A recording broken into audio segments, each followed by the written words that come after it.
What is going on, everyone? It is Tyler McKinney back here again. And yeah, we're going to be breaking down week number 8. I'm going to be telling you what you need to be watching for in this one. And so without further ado, let's go ahead and let's start breaking down these games because we're going to be doing all 4 in this video. That's right. So, first game on Saturday at 1 p.m. We're going to be back in the Dome. This game is going to be on ESPN. That should be a rocking place there in St. Louis. They should have probably over 30,000 people in that place. It should be a fun one to watch there on ESPN, and it is nice. We'll be on the flagship, one of the flagship stations there for them. Not that any of the others are bad, but it just seems to be that ESPN and ABC, when they are hosting the games, there just seems to be a little bit of extra sauce on top of it that makes it really nice. Now, the over-under on this one's 46.5 points. We got the Vegas Vipers coming into town, and we've got them coming up against the Battlehawks. The Battlehawks are giving 6.5 points to the Vipers. Now, looking at the Vipers in this game, we've been having a lot of quarterback carousel, and we're still doing that this week, but the Vipers have found a quarterback in Jalen McClendon, and McClendon, I think, he is kind of a guy that's come out of nowhere with it. And I think that in this game, he needs to kind of continue on what he was doing last week. I think he needs to rely on the RPO, the run, to open things up in the passing game. And it makes sense because it really did open up Rod Smith, who has been Mr. Consistency, old reliable for this team, literally week in and week out, doing anything and everything that they need him to do, whether it be blocking, whether it be running the ball, whether it be catching the ball out of the backfield. He really does complement McClendon and his abilities, because McClendon is a not only is a really talented guy, but he's a very good passer as well, an accurate passer, as we saw last week, and does seem to take care of the ball very well with 2 touchdowns to no interceptions last week. And I think that with having him running the ball, I thought 8 to 7 times is perfect in a game. He doesn't need to be carrying the ball any more than 10 at all. And I think around 10 carries a game for Smith is good, and a few catches out of the backfield I think is great for him as well in that running game. And having McClendon there really opens up things for Smith to get those opportunities to get him, out in the open and to really get him churning and running like he needs to. Nothing against Levitt. I think that Levitt is a good running back. It just seems like he's either hot or cold. And last week he was cold. We'll see if maybe he'll be hot this week. He's a guy that I would say bring him in, give him 5 to 7 carries in a game. Give more of the load, though, to Smith. And I think that doing that will open up this offense and continue to see that they have studs at wide receivers. And it'll open up these wide receivers to where, Jeff Badette's been kind of the guy there, but last week with him kind of getting a little banged up, we got to see some of these other guys come up and step up, talking about, we've got guys like Bryant and, Allison was, they're both guys that have either been kind of hurt or, kind of getting back into the swing of things of being hurt, and you got to see both of their abilities and what they can do to this offense. Sweeting and Sexton got in the mix last week as well. Like I said, it really shows that they have, on that offensive side of things, really have some studs that can make some plays. And I think opening that up with the running game is going to be huge for them in this game. On defense, they just need to quit shooting themselves in the foot and quit making mistakes. I mean, these self-inflicted wounds need to stop. They've got great guys like Beasley and, let's see if I can pronounce it, Taupenu. Anyways, number 0. These guys are flying to the ball, and this defense has been a good defense. The issue has been the mistakes that they make, whether it be out of position, whether it be penalties. A lot of it's been penalties. They've had a lot of penalties. And the thing is, with that Battlehawks offense, especially that offense, you can't give them mistakes. They will take mistakes and turn mistakes into points. AJ McCarron and that offense are masters of doing that. I mean, point in case would be last week against the Roughnecks. The Roughnecks had poor management at the end of the first half, and it turned into 3 points for the Battlehawks on on that. Now, turning our attention to this Battlehawks team.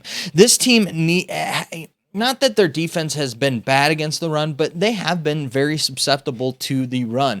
And this Viper team is going to want to establish that run. So I think if they can stop the run, I think that that's going to slow down this Vipers offense and and McClendon and what he's trying to do with that kind of that RPO game and starting things off with the running game. So if they can do that, I think that they're going to have some success on the day. And looking at the offense, they need to keep getting vertical. Butler is their bread and butter, you know what I mean? But it just seems like when he can catch a touchdown pass, he can get those 1v1s down the field. That's where the magic happens for them.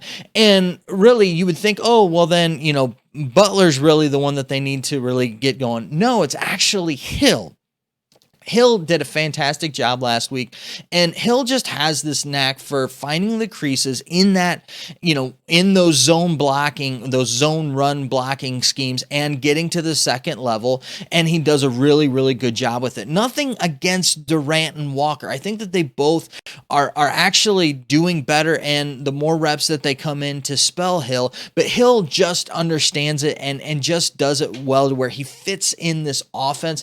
He fits in Gradikowski's offense really nicely, and it just, you can tell that his play and them getting that ball really sets up the pass, and especially that down the field. They need to quit that dink and dunk thing with Butler and get him moving down the field. It also will open up Shepard and Austin Prohl. You can let them do all of that underneath, the hitch routes, the crossing routes, things of that nature. Let the short little outs and slants. Let him take care of the vertical stuff. I think that will be fantastic for this team. And, I think if they can get Hill going, he can eliminate those turnovers. He had 2 last week, 2 fumbles. If he can eliminate that, I think that this offense is going to do well.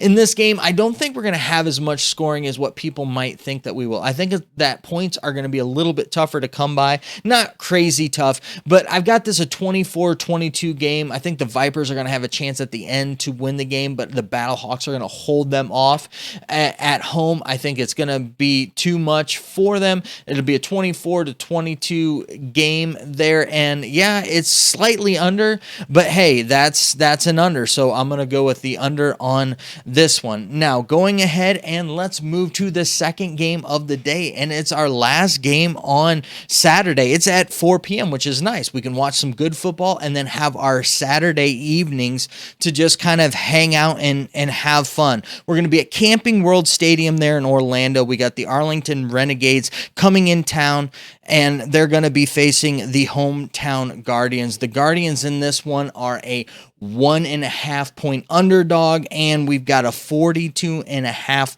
points as our over and under. And I think that this game is going to be a really interesting one to watch. There's a lot of things developing in this game. I think that they're going to have more fans in the stands after their exciting win last week, the Guardians. I think that you're going to see that place. There's not going to be a lot of them there. I think you're probably going to get somewhere around 12 to maybe 13,000 people there in the stadium, maybe even more of that. Who knows? Sometimes these holiday weekends can be kind of crazy, but they're going to be rocking. They're going to be having a good time because they've got a team that they can, finally rally around and go ahead and root for. Now, breaking this down, the Renegades, I talked about that quarterback carousel, and they're right on it trying to figure out who their quarterback is. They brought in Kelly Bryant, the former Clemson Tiger, and they've got him on there as their third running back. They've got Anderson now.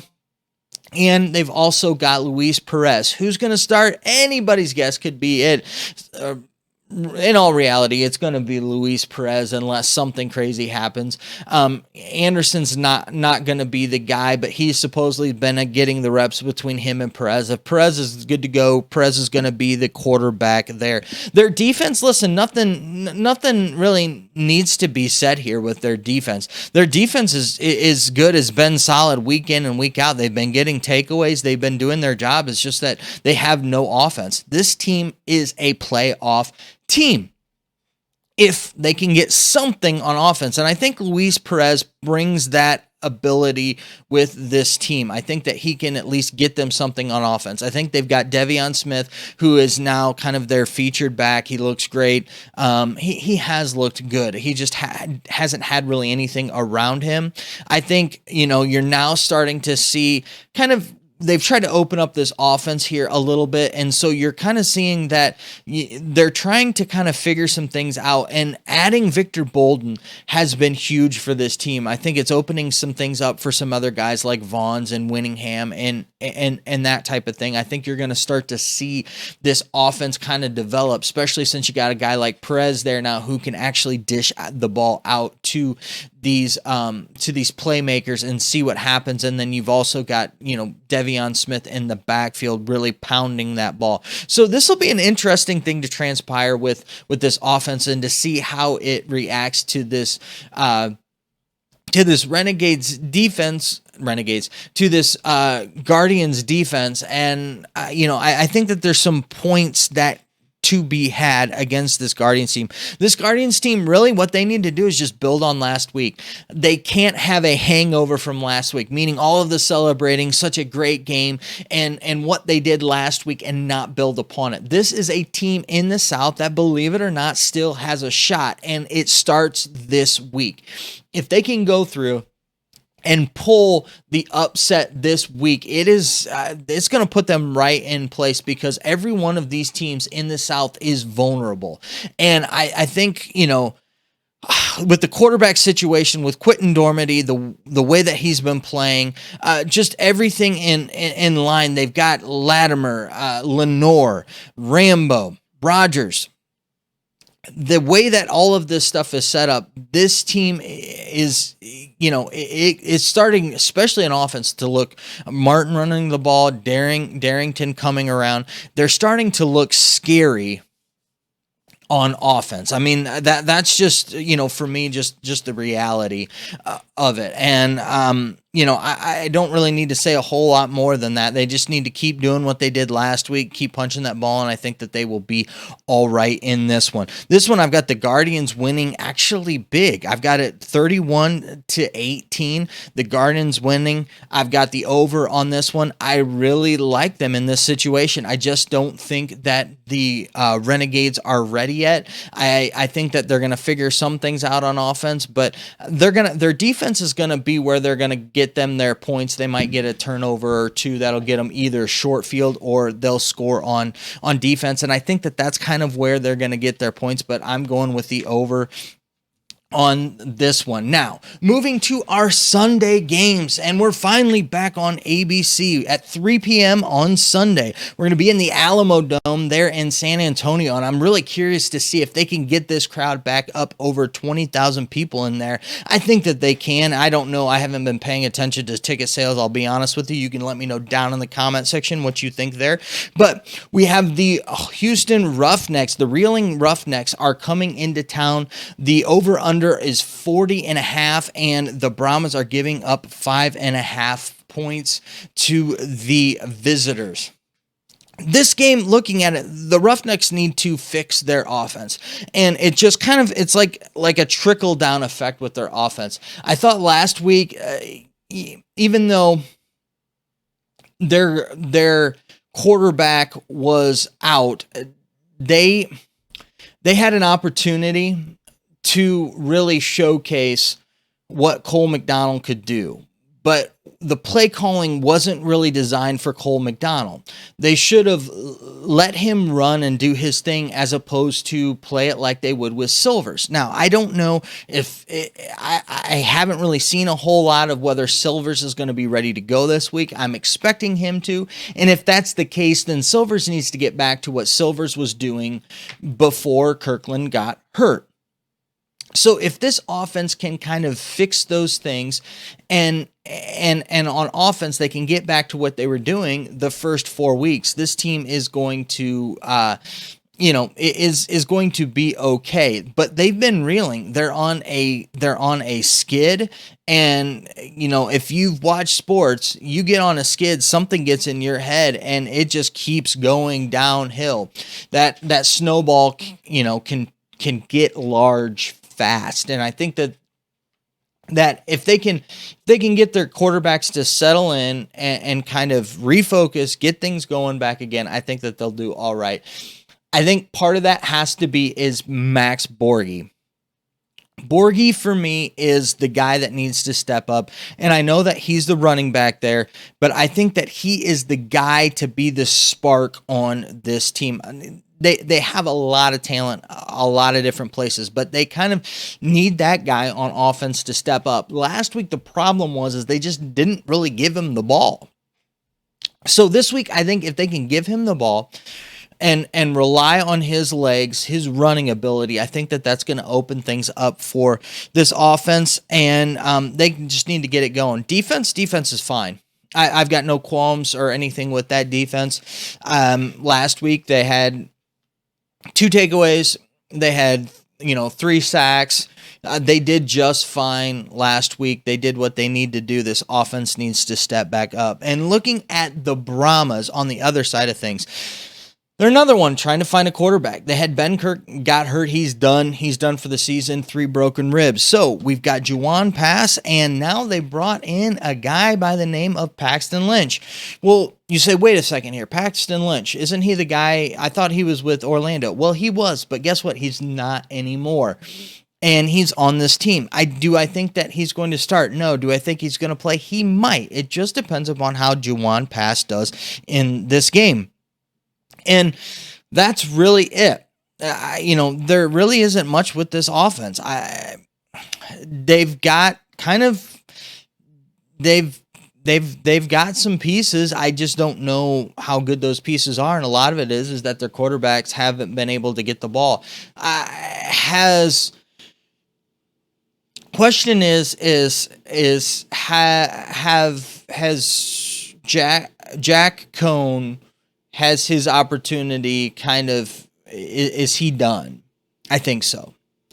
I think that, they've seen what they've seen with him, and I think that they're moving on from him. So where I don't think that he's going to be the guy. I think you're looking at either Juwan Pass and seeing what he can do for them, or moving on to like a Paxton Lynch in this situation.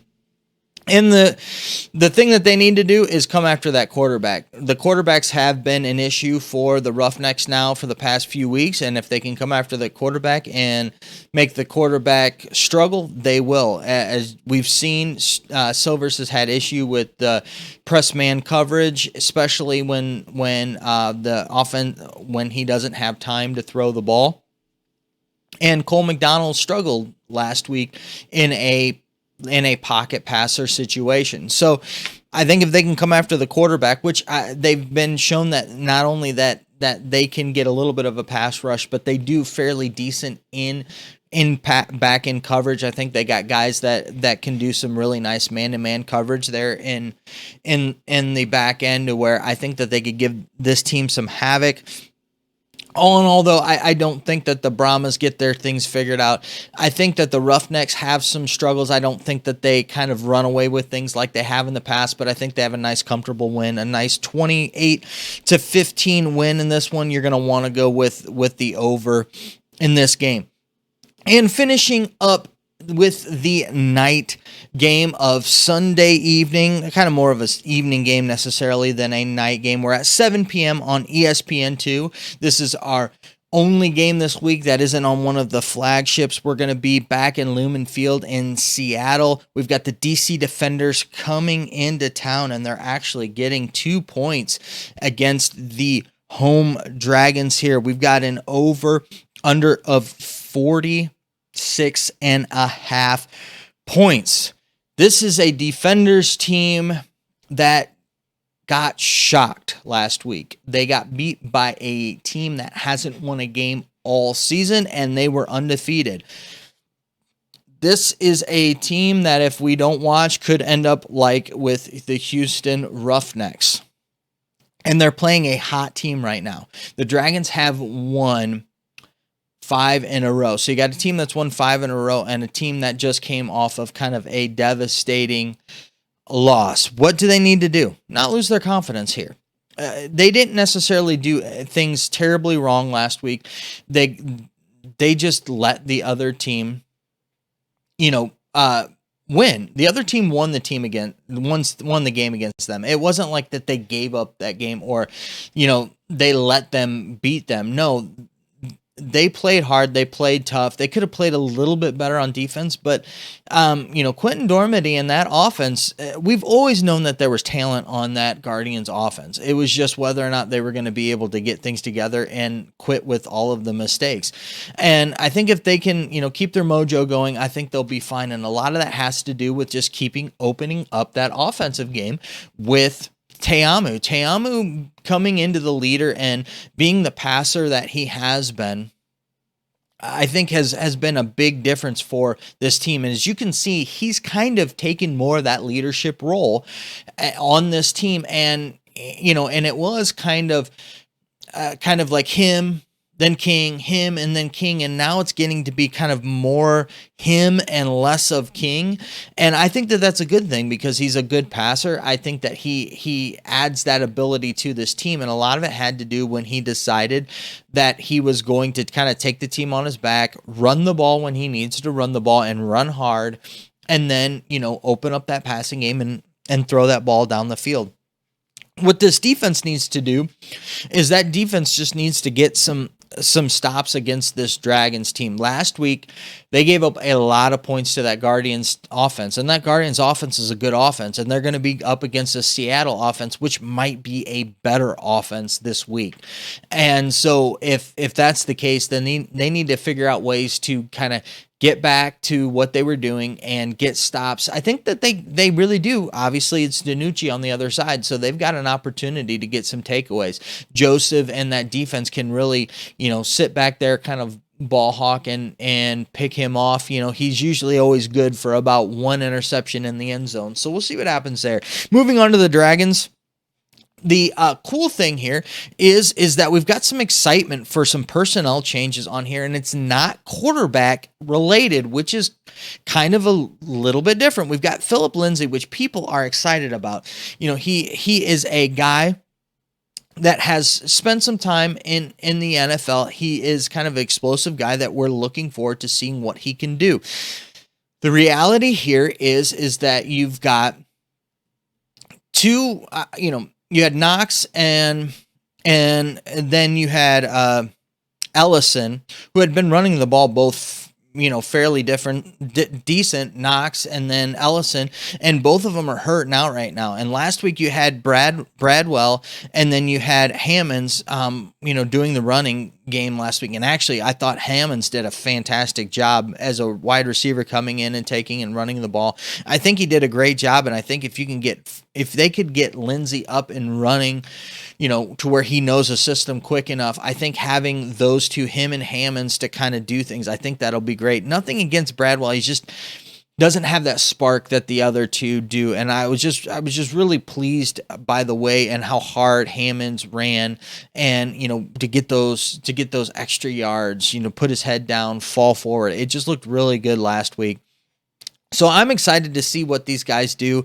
It's been really nice, watching them, whether it be McKnight being, electric, whether it be, Pearson, catching Gordon, making some, amazing catches, VZ getting in there, Green, showing up and playing.